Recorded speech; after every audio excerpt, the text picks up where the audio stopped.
ಕೋಡುಬಳೆ ಅಂದ್ರೆ ಅಡುಕಲೆ.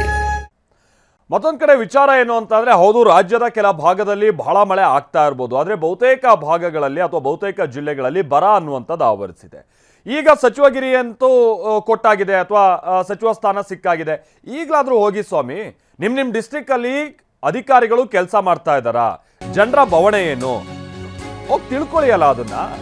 ಈ ಒಂದು ಸೂಚನೆಯನ್ನ ಖುದ್ದು ಮುಖ್ಯಮಂತ್ರಿಗಳು ಕೂಡ ಕೊಟ್ಟಿದ್ದಾರೆ. ಆದ್ರೆ ದಾವಣಗೆರೆ ಸಚಿವರದ್ದು ಬೇರೆನೆ ಕತೆ. ಹೇಳಿ ಕೇಳಿ ಇಬ್ಬಿಬ್ರು ಆಯ್ಕೆ ಆಗಿದ್ದಾರೆ ದಾವಣಗೆರೆಯಿಂದ.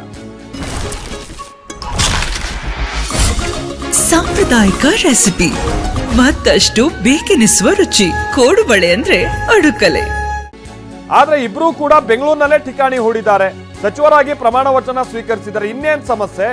ಈಗ ಸಮಸ್ಯೆ ಅಂತಂದ್ರೆ ಖಾತೆ ಯಾವ್ದು ಸಿಗುತ್ತೆ, ಆಮೇಲೆ ಜನರ ಸಮಸ್ಯೆ ಆಮೇಲೆ ನೋಡೋಣ, ಅದು ಇದ್ದಿದ್ದೆ ಅದು. ಈಗ ಮೊದಲಿಗೆ ಖಾತೆ ಪಡ್ಕೊಳ್ಳೋಣ, ಈ ರೀತಿಯಾದಂಥ ಧೋರಣೆನ ಇದು. ದಾವಣಗೆರೆಯಲ್ಲಿ ನೋಡಿ, ಇವ್ರ ಅಭಿಮಾನಿಗಳೆಲ್ಲ ಸ್ವಾಗತಕ್ಕೆ ಕಾಯ್ತಾ ಇದ್ರಂತೆ. ಬಟ್ ಇರ್ರಪ್ಪ, ಖಾತೆ ಪಡ್ಕೊಂಬಂದ್ಬಿಡ್ತೀನಿ ಅಂತ ಹೇಳ್ಕೊಂಡು ಬೆಂಗಳೂರಿನಲ್ಲೇ ಠಿಕಾಣಿ ಹೂಡಿದ್ದಾರೆ. ಪ್ರಬಲ ಖಾತೆ ಮೇಲೆ ಎಸ್ ಮಲ್ಲಿಕಾರ್ಜುನ್ ಜೊತೆಗೆ ಬಸವಂತಪ್ಪ ಅವರು ಕಣ್ಣಿಟ್ಟಿದ್ದಾರೆ. ಅತಿವೃಷ್ಟಿ ಅನಾವೃಷ್ಟಿಗೆ ಸಚಿವರಿಗೆ ಮುಖ್ಯಮಂತ್ರಿಗಳು ಸೂಚಿಸಿದ್ದಾರೆ. ಅತಿವೃಷ್ಟಿಗಿದೆ ಕೆಲ ಕಡೆ, ಅನಾವೃಷ್ಟಿ ಭಾಳ ಆಗಿದೆ, ಹೋಗಿ ಪರಿಶೀಲನೆ ಮಾಡಿ ಅಂತ ಹೇಳ್ಕೊಂಡ್ಬಿಟ್ಟು. ಬಟ್ ಇವರಿಬ್ರು ಸಚಿವರು ಹೋಗ್ತಿಲ್ಲ. ನೋಡಿ, ಕೊಪ್ಪಳದಲ್ಲೆಲ್ಲ ಫೈಟ್ ಆಗ್ತಾ ಇದೆ. ನಾನು ಬರ್ತೀನಿ ಕೊಪ್ಪಳಕ್ಕೆ, ನಾನು ಬರ್ತೀನಿ ಅಂತ ಹೇಳ್ಕೊಂಡು ಅಲ್ಲಿ ಸಚಿವರುಗಳು. ಯಾಕಂದರೆ ಈಗ ಹೊಸದಾಗಿ ಸಚಿವಗಿರಿ ಪಡ್ಕೊಂಡಿರುವಂಥದ್ದಲ್ಲ, ಹುಮ್ಮಸ್ಸಿದೆ. ಇವ್ರುಗಳಿಗೆ ಅದೇನು ಇದ್ದಂಗೆ ಕಾಣ್ತಾ ಇಲ್ಲ. ಕೆಲ ಸಚಿವರುಗಳಿಗೆ ಅವರೆಲ್ಲ ಇನ್ನೂ ಬೆಂಗಳೂರಿನಲ್ಲೇ ಠಿಕಾಣಿ ಹೊಡೆದು ಭಾಳ ಕಂಫರ್ಟ್ ಝೋನಲ್ಲೇ ಇದ್ದಾರೆ. ಬಹುಶಃ ಇಂಥ ಸಚಿವರು ಏನಾದ್ರು ಇದೇ ರೀತಿಯಾದ ಧೋರಣೆ ಮುಂದುವರ್ಸ್ಕೊಂಡು ಹೋದರೆ ಈ 1-1.5 ವರ್ಷದಲ್ಲಿ ಸರ್ಕಾರಕ್ಕೆ ಅದೇನು ಹೆಸರು ಬರುತ್ತೆ ಅನ್ನುವಂಥದ್ದನ್ನು ಸರ್ಕಾರ ಕೂಡ ಗಮನ ಕೊಡಬೇಕು. ಇವ್ರುಗಳಿಗೆಲ್ಲ ನಿಮ್ಗೆ ಖಾತೆ ಕೊಡ್ತೀನಿ, ಫಸ್ಟ್ ಗ್ರೌಂಡು ಕೆಲಸ ಮಾಡಿ, ಗ್ರೌಂಡ್ ಲೆವೆಲಿಗೆ ಇಳಿರಿ ಅಂತ ಹೇಳ್ಕೊಂಡು ಕಳಿಸ್ಬೇಕಿದೆ. ಬಟ್ ಇನ್ನೂ ಕೆಲ ಸಚಿವರುಗಳಿಗೆ ಟೈಮ್ ಆಗಿಲ್ಲ ಅಂತ ಕಾಣಿಸುತ್ತೆ. ಬಸವರಾಜ್ ನಮ್ಗೆ ಇದಕ್ಕೆ ಸಂಬಂಧಪಟ್ಟಂಗೆ ಮತ್ತಷ್ಟು ಡೀಟೇಲ್ಸನ್ನು ಕೊಡ್ತಾರೆ. ಬಸವರಾಜ್, ಈಗ ಮೊನ್ನೆ ತನಕ ಏನಂತ ಅಂದರೆ, ನಾನು ಯಾಕೆ ಹೋಗಲಿ, ನನಗೇನು ಸಚಿವಗಿರಿನ, ನಾವು ಯಾಕೆ ಇದ್ರ ಬಗ್ಗೆ ಉಸ್ತುವಾರಿಗೆ ಹೋಗೋಣ ಅಥವಾ ಅಧಿಕಾರಿಗಳನ್ನ ಪ್ರಶ್ನೆ ಮಾಡೋಣ, ಈ ಥರದ ಧೋರಣೆಯಲ್ಲಿ ಕೆಲವರಿದ್ರು. ಸಚಿವಗಿರಿನೂ ಸಿಕ್ಕಾಗಿದೆ.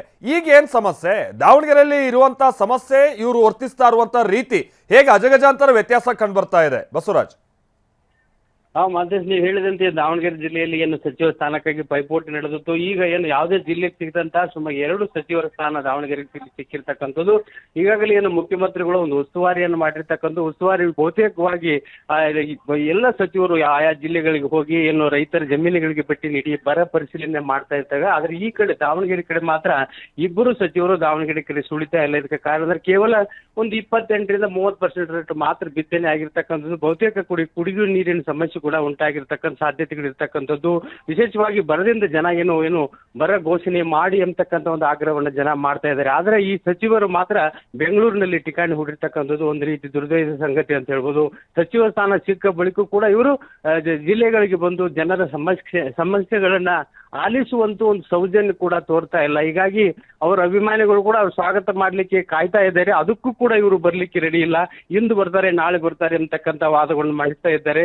ವಿಶೇಷವಾಗಿ ಏನು ದಾವಣಗೆರೆ ಜಿಲ್ಲೆಯಲ್ಲಿ ಯಾವ ಜಿಲ್ಲೆಗಳಿಗೆ ಆಗದಂತ ಈ ರೀತಿಯಾದಂತ ಒಂದು ಮೆಕ್ಕೆಜೋಳ ಈಗಾಗಲೇ ಅಳಗಿಸಿ ಮತ್ತೆ ಈಗ ರಾಗಿ ಬಿತ್ತನೆಯನ್ನ ಮಾಡ್ತಾ ಇದ್ದಾರೆ ಜನ. ಈ ರೀತಿಯಾದ ಒಂದು ಸಮಸ್ಯೆ ರೈತರಲ್ಲಿದೆ. ಆದ್ರೆ ಜಿಲ್ಲಾ ಉಸ್ತುವಾರಿ ವಹಿಸಿಕೊಂಡಂತ ಸಚಿವರು ಎಸ್ ಮಲ್ಲಿಕಾರ್ಜುನ್ ಆಗಲಿ, ಇನ್ನೊಬ್ರು ಸಚಿವರಾದ ಏನು ಬಸವಂತಪ್ಪದಾರ ಅವರಾಗಲಿ ಜಿಲ್ಲೆ ಕಡೆ ಸುಳಿದಿಲ್ಲ ಅಂತ ಹೇಳ್ಬೋದು Maltesh. Okay, thank you Basavaraj.